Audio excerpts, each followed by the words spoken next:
unboxing hair dryer. Loh, mana? Sulap, bukan sihir. Dereng. Ini aku beli yang ini aku juga beli karena oke, ini kita mau unboxing Wigo hair dryer. Masa punya catok nggak punya hair dryer? Akhirnya kita beli yang ini aja. Murah sih guys. Jadi kalau kalian bagi yang kayak pengen beli hair dryer tapi nggak sering dipakai, beli aja ini 150.000. Oh my god.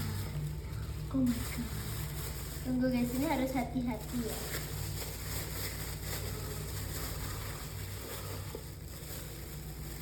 Ditali guys.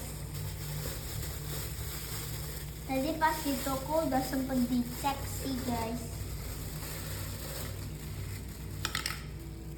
Apa nih? Oh, ini yang untuk hair dryer gini kan guys. Ini tinggal dipasang aja gitu. Nih guys nih, kayak gini sih hair dryernya, simple ya. Jadi ini yang apa sih, ini yang nyalain ya? Ini nyalain, terus ini yang menambah anginnya guys ya.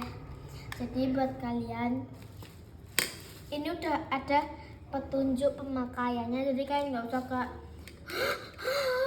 ini gimana makainya, tenang aja. Jangan lupa beli ya teman-teman. Oh iya, ini juga jangan lupa dibeli nih, bagus banget, bikin cerah kayak orang luar negeri. Dadah teman-teman.